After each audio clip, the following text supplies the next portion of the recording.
खबर लखनऊ से। Deputy CM Brajesh Pathak ने राम मनोहर लोहिया अस्पताल का निरीक्षण किया है। डॉक्टर राम मनोहर लोहिया अस्पताल का औचक निरीक्षण किया गया है। यहां खामियां मिलने पर जिम्मेदारों को अब जवाब तलब भी किया गया है। 2,40,668 ड्रग लोहिया संस्थान में रखे खराब हुए हैं। पूरे मामले की जांच के लिए अब चिकित्सा शिक्षा के सचिव को आदेश दिए गए। जिम्मेदारी किस पर तय करेंगे आप? क्या ऐसा चलेगा कि हमने कह दिया था? व्यवस्था का जिम्मेदारी आपको मिली हुई है, सबसे ऊपर मैम है, फिर प्रमुख सचिव है, फिर हम हैं। ये हमारे सरकार का पैसा है, सरकार का मतलब जनता का पैसा है।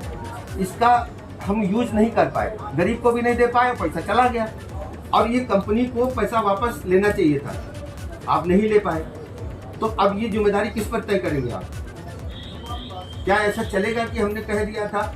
व्यवस्था का जिम्मेदारी आपको मिली हुई है, सबसे ऊपर मैम है, फिर प्रमुख सचिव है, फिर हम हैं। और ज्यादा जानकारी हमें अनुभव शुक्ला हमारे संवाददाता देंगे। अनुभव, ये 2 तस्वीरें हम देख रहे हैं। अधिकारियों को फटकार लगाई है और खुद जमीन पर बैठकर यहां मरीजों का और उनके परिजनों का हालचाल जाना है, पूछा है किस तरह की दिक्कत आ रही है। किस तरह से इस औचक निरीक्षण को देखें?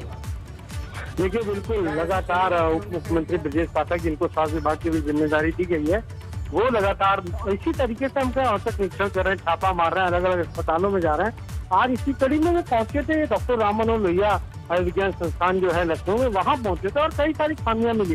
वहां पर जो लोग हैं वो आ ही नहीं रहे थे और जो स्टाफ काम कर रहा है उसको पता भी नहीं कि कौन कब से नहीं आ रहा है। इसके अलावा जो दवाइयां हैं जो बचनी थी मरीजों को, वो दवाइयां वहाँ मिली है, एक्सपायर दवाइयां मिली है। इसको लेकर उन्होंने साफ तौर से निर्देशित किया है, जवाब तलब किया है जो अधिकारी है उनसे कि आखिर इस तरह की कमियां क्यों हैं।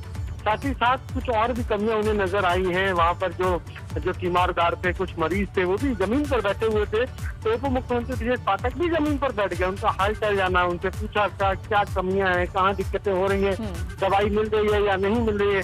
इन सारी चीजों पर उनसे चर्चा की है और खास तौर से जो आज कमियां मिली है जल्द उसको लेकर वो नोटिस भी वहाँ अफसरों को जारी करेंगे। जी, और अनुभव, एक बहुत बड़ी चुनौती है स्वास्थ्य। जब से कोरोना आया है, जब से इस वायरस का फैलाव देश में हुआ और ऐसी महामारी देखी, तो उसके बाद जो स्वास्थ्य व्यवस्था है उसे दुरुस्त करने की सभी राज्यों ने जरूरत महसूस की। इस क्षेत्र में उत्तर प्रदेश ने भी कई टारगेट रखे हैं। तो ऐसे में ये स्वास्थ्य मंत्री का, डिप्टी सीएम का ये इस तरह का दौरा, ऐसा निरीक्षण कैसा लगता है कि कितनी जल्दी उस लक्ष्य को प्राप्त किया जा सकता है या इस और बढ़ रही है सरकार? देखिए, उनसे जब भी बात करिए तो उनका यही कहना है कि स्वास्थ्य सुविधाओं को हम बेहतर कर रहे हैं और हमारी कोशिश यही है कि उत्तर प्रदेश में स्वास्थ्य सुविधाएं बहुत बेहतर हों। साथ ही साथ आप कैसे उत्तर प्रदेश के तकरीबन 44 जिले वहाँ पे मेडिकल कॉलेज पर काम लगातार चल रहा है। इसके अलावा अन्य जिलों में भी पीपीपी मॉडल पर मेडिकल कॉलेज खोले जा रहे हैं। जो सीटें हैं एमबीबीएस की, वो सीटें भी बढ़ाई गई है। तो तमाम तरह से चीजें की जा रही है, कोशिशें की जा रही है कैसे स्वास्थ्य व्यवस्था को बेहतर बनाया जाए। ये हमने योगी 1 में भी देखा और योगी 2 में भी हमें देखने को मिल रहा है। खासतौर से जब से उप मुख्यमंत्री ब्रजेश पाठक को ये जिम्मेदारी दी गई है, वो इसी कोशिश में जुटे हैं।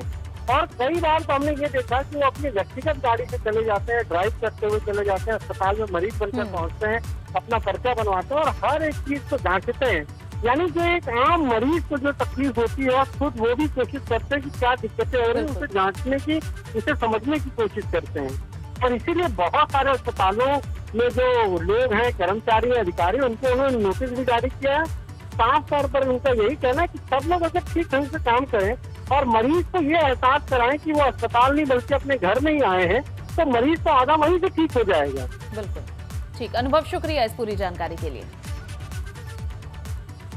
तो 2 तस्वीरें आपको दिखा रहे हैं। डॉक्टर राम मनोहर लोहिया अस्पताल में डिप्टी सीएम पहुंचे थे औचक निरीक्षण के लिए। कई खामियां यहां पाई गई हैं, जिसके बाद अधिकारियों को फटकार तो लगाई ही गई और साथ ही वहां मौजूद तीमारदारों से भी बात की। आप देख सकते हैं जमीन पर बैठकर मरीजों का हाल भी जाना।